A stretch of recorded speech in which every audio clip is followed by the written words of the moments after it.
berkaitan dengan permasalahan ekonomi. Namun demikian, penjelasan dengan menggunakan dua cara ini menjadi satu pandangan tentang kesejahteraan.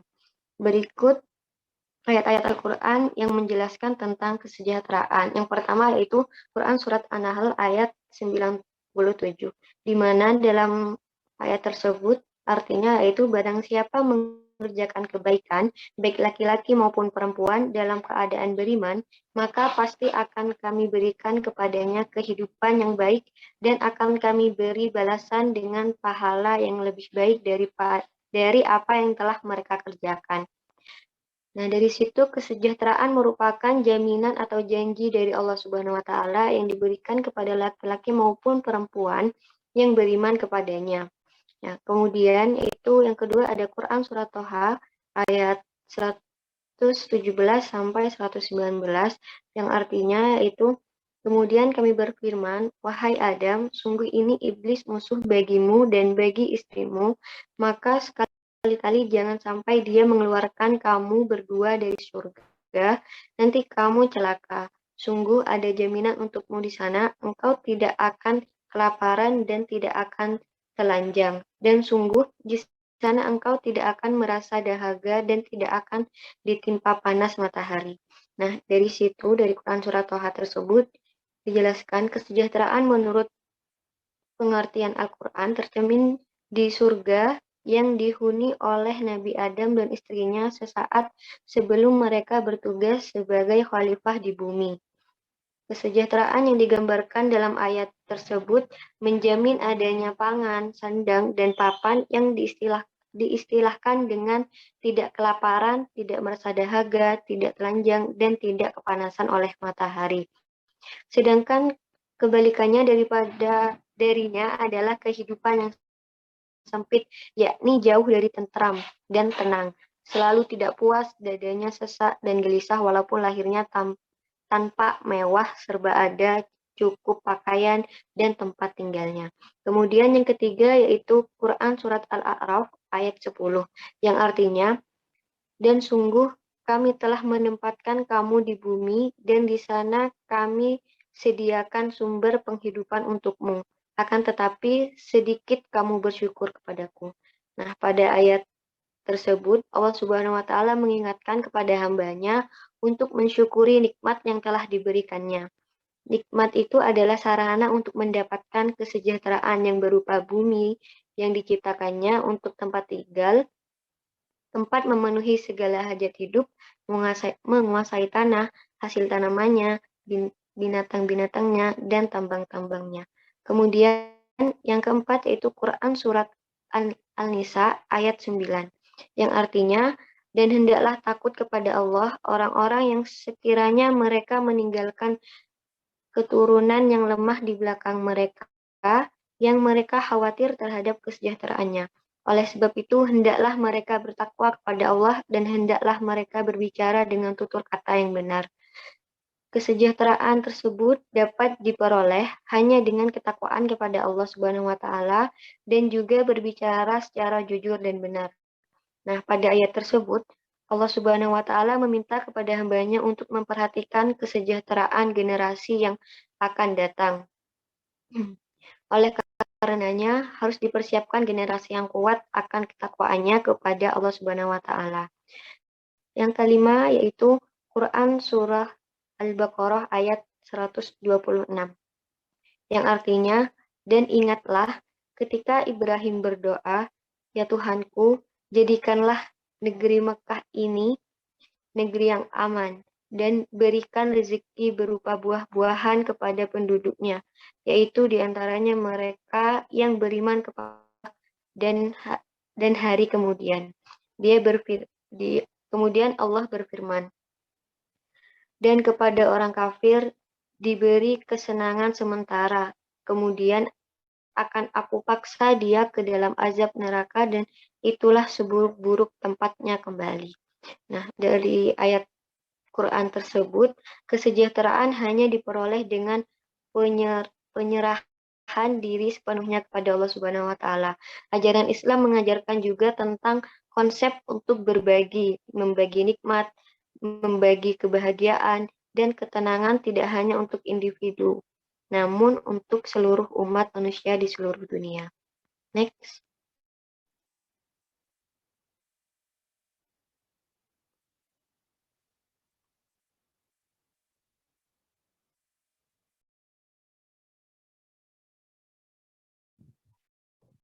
Kesejahteraan di masa Rasulullah. Seperti yang kita ketahui, ajaran Islam telah menjelaskan bahwa sesungguhnya tujuan dasar Islam adalah terwujudnya kesejahteraan baik di dunia maupun di akhirat. Dalam prakteknya, Rasulullah Shallallahu Alaihi Wasallam membangun suatu perekonomian yang dulunya dari titik nol menjadi suatu perekonomian raksasa yang mampu menembus keluar dari Jazirah Arab. Pemerintah yang dibangun Rasulullah di Madinah mampu menciptakan suatu aktivitas perekonomian yang membawa kemakmuran dan keluasan pengaruh pada masa itu.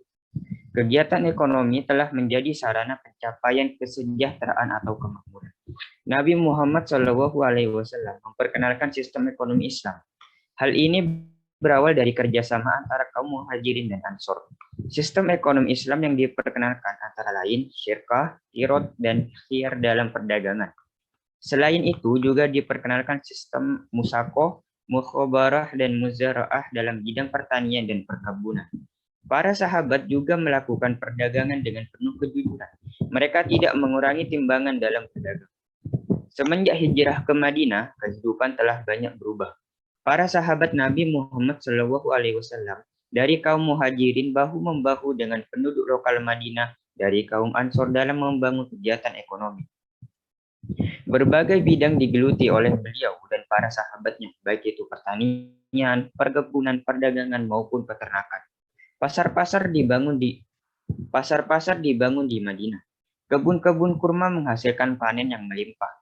Peternakan kambing menghasilkan susu yang siap dipasarkan maupun hanya sekedar untuk diminum. Dalam sejarah, dikenal tokoh Islam yang dikenal dengan kekayaannya dan kepiawaiannya dalam berdagang dan berbagai bidang lainnya. Mereka adalah Abdurrahman bin Auf, Abu Bakar, Umar bin Khattab, dan sebagainya. Mereka sadar akan dapat hidup di Madinah hanya dengan usaha mereka sendiri. Next.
Prinsip-prinsip ekonomi Islam.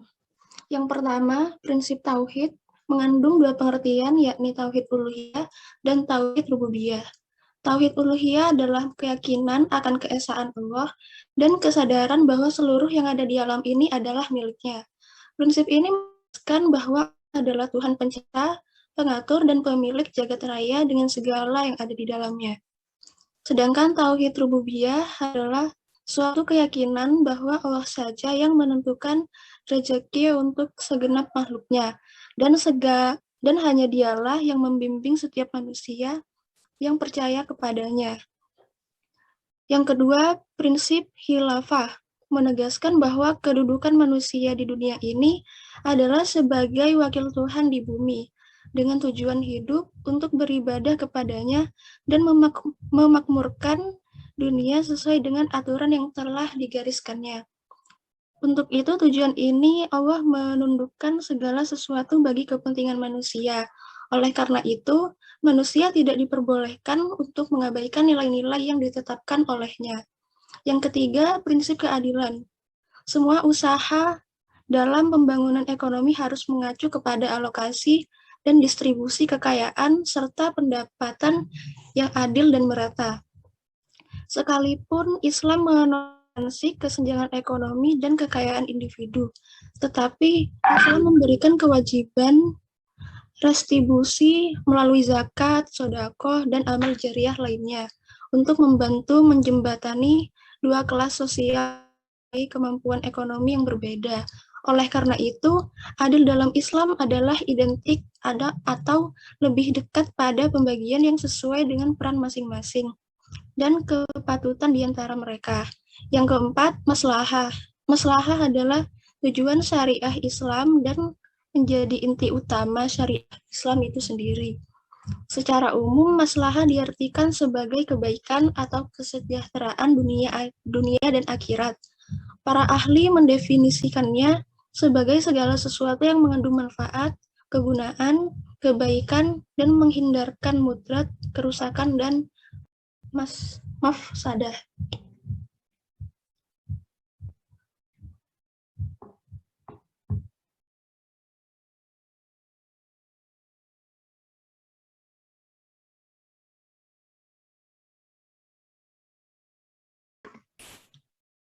Hal kesejahteraan yang harus diperhatikan.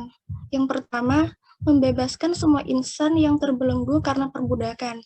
Sebagaimana dipahami bahwa perbudakan adalah suatu sistem yang memarginalkan peran manusia serta membelenggu kebebasan untuk menentukan pilihan sendiri, sehingga menutup pintu untuk meninggalkan kesejahteraan bagi dirinya maupun lingkungan sekitarnya. Yang kedua, menyediakan makanan untuk rakyat di musim paceklik atau kelaparan. Upaya negara untuk mewujudkan kesejahteraan juga penting untuk dimaknai, tidak hanya untuk membuka peluang sebesar-besarnya untuk berusaha, tetapi juga menjamin mereka yang termarginalkan dari berbagai akses sumber daya dapat terselamatkan dari ancaman kelaparan. Yang ketiga, perhatikan anak yatim yang dekat dengan diri kita, yang masih dalam sanak famili maupun kerabat serta lingkungan dan masyarakat di sekitar kita. Anak yatim berdasarkan norma agama berada pada tanggungan negara dan masyarakat. Yatim seyogyanya tidaklah menjadi komoditas, tetapi justru menjadi subjek yang harus disejahterakan dan dijamin kehidupannya. Yang terakhir, memperhatikan kaum miskin. Mereka yang miskin wajib mendapatkan perhatian utama, karena merekalah yang harus disejahterakan. Negara dan masyarakat perlu memikirkan dan memberikan tindakan yang baik bagi mereka melalui berbagai kebijakan sosial seperti menampung dan mengkaryakan sehingga mereka dapat berdikari dan memiliki kesempatan yang sama untuk mendayagunakan sumber daya untuk kesejahteraan mereka sendiri.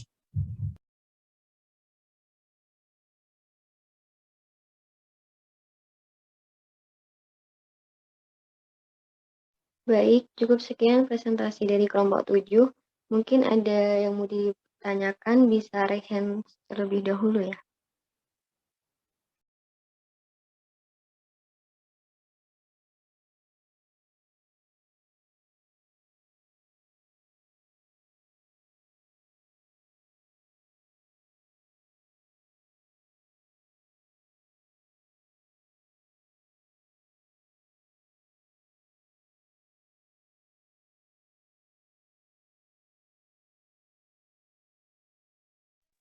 Untuk teman-teman yang mau bertanya, silahkan raise hand terlebih dahulu.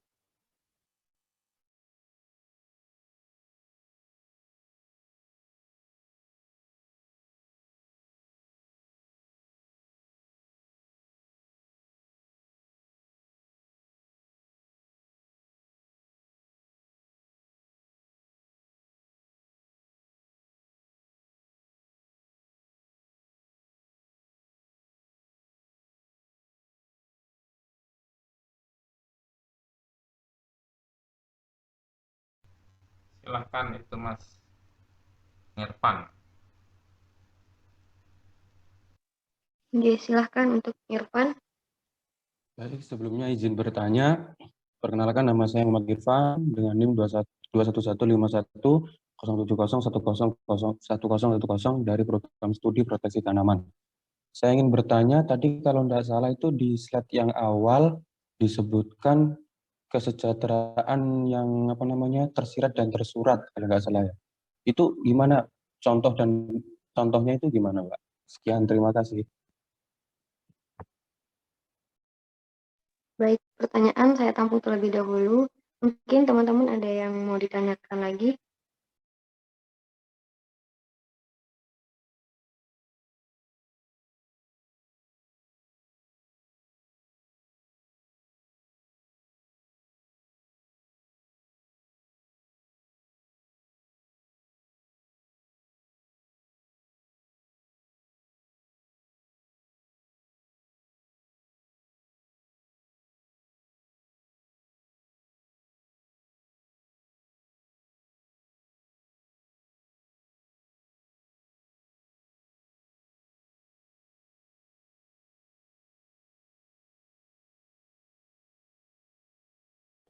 Oke, silahkan Mbak Erma.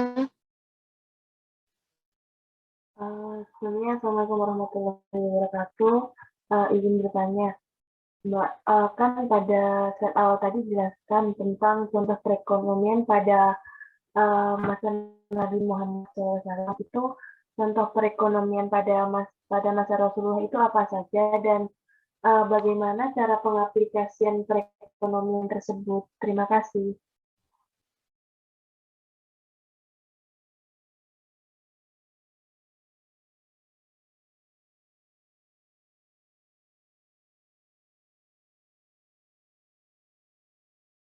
Iya, silahkan saya buka satu pertanyaan lagi. Dari teman-teman mungkin ada yang mau ditanyakan.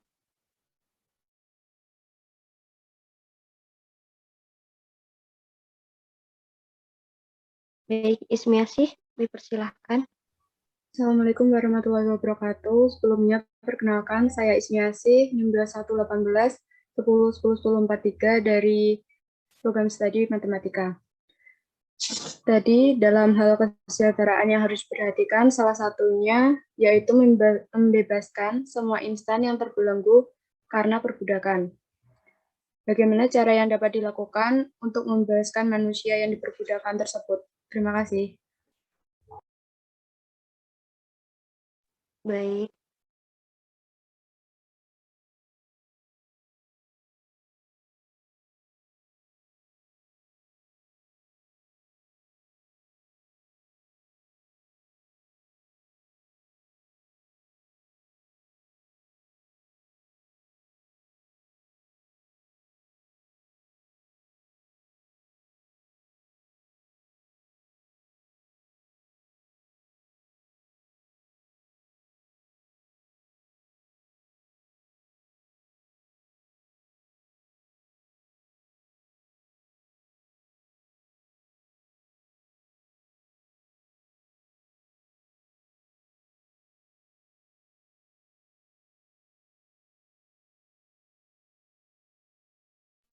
tunggu sebentar ya.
Iya, tadi Raihan mau bertanya ya?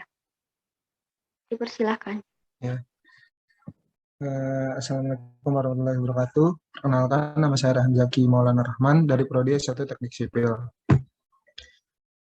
Ini kan tadi di hal kesejahteraan yang harus diperhatikan itu di poin 2, ada menyediakan makanan untuk rakyat di musim panceklik atau kelaparan. Nah, yang kita tahu sekarang itu kan telah diberlakukan pemberlakuan pembatasan kegiatan masyarakat ya atau PPKM. Nah, maka dari itu banyak warga atau masyarakat yang terkena dampak dari ekonomi ya, atau bisa disebut kelaparan gitu ya. Maka dari itu kan pemerintah ngasih solusi adanya bansos. Tapi dari pemerintah itu sendiri malah dikorupsi gitu bansosnya. Nah, itu gimana menurut tanggapan kelompok kalian?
Gimana Irfan? Apa sudah cukup? Iya Mbak, terima kasih. Mohon maaf sebenarnya kalau saya tadi salah dengar. Terima kasih. Baik, sama-sama.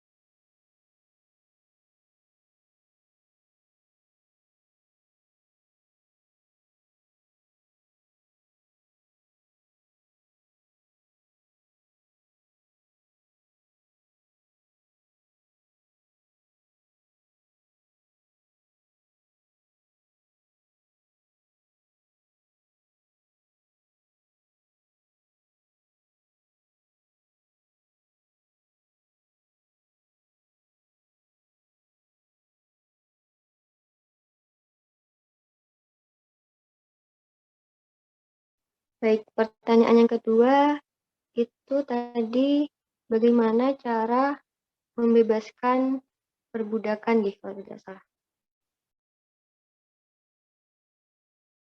Apa benar?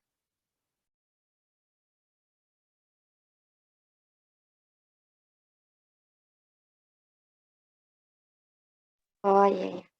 Tunggu ya.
Baik, saya akan menjawab pertanyaan yang kedua,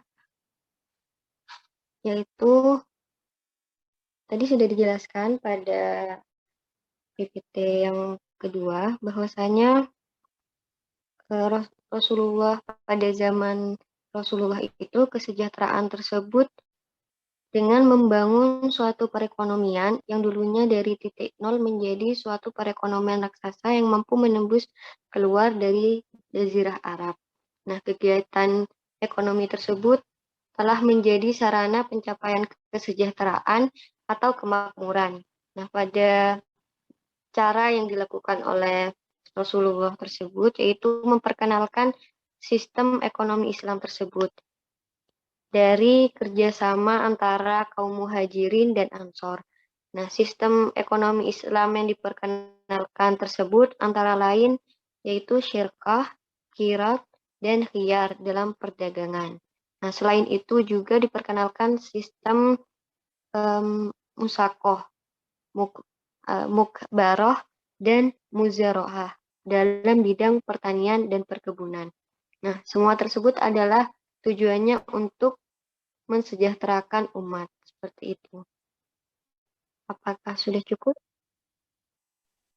Ya, sudah. Terima kasih atas jawabannya.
Baik, untuk pertanyaan yang ketiga, bagaimana cara membebaskan manusia dalam perbudakan?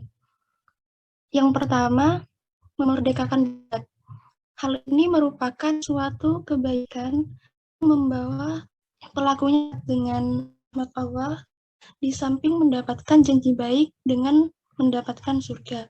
Yang kedua, menetapkan sanksi sebagai pelanggaran hukum memerdekakan budak, seperti sanksi sumpah palsu, pembunuhan sengaja, dan lihar. Yang ketiga, memerintah majikan agar memberi kesempatan bagi budaknya menebus diri. Demikian, budak berhak untuk mendapat bagian zakat sebagai usaha memerdekakan dirinya. Dan terakhir, melaksanakan azar yang berisi memerdekakan budak bila persyaratan yang diucapkan dalam azar tersebut terpenuhi. Apakah ada feedback? Terima kasih atas jawabannya.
Baik, saya akan menjawab pertanyaan terakhir dari saudara Raihan. Dalam hukum Islam, perbuatan korupsi itu tidak dibenarkan. Korupsi merupakan suatu sifat yang tercela dan yang melakukannya akan mendapatkan dosa besar dan hukumnya merupakan haram. Hal itu sesuai dengan firman Allah dalam Quran surat An-Nisa ayat 29 yang artinya, hai orang-orang yang beriman, janganlah kamu saling memakan harta sesamamu dengan jalan yang batil, kecuali dengan jalan perniagaan yang berlaku dengan suka sama suka di antara kamu. Dan janganlah kamu membunuh dirimu, sesungguhnya Allah adalah Maha Penyayang kepadamu.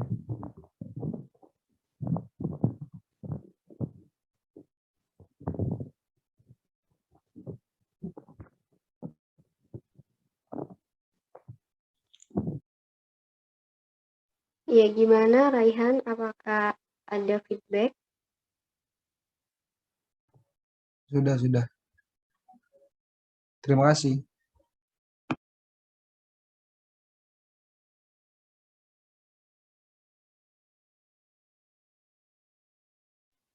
Baik, sama-sama. Mungkin cukup sekian presentasi dari kami. Saya serahkan kepada Pak Sulaiman.